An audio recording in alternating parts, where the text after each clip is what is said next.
What's up, guys? Today I'm going to teach you how to ollie on a tech deck.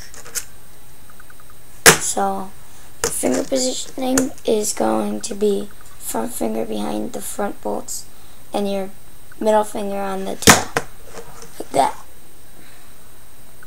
So basically you're going to pop it. Just keep practicing the pop. And then basically you're going to want to try and slide your finger up a little bit. Oh, whoops. One second. And that'll get your whole board in the air. Then you could do backside 180. Oops.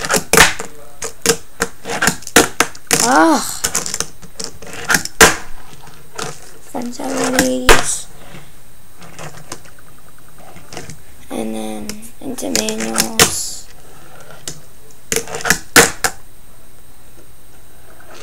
So yeah, that's the ollie. Bye.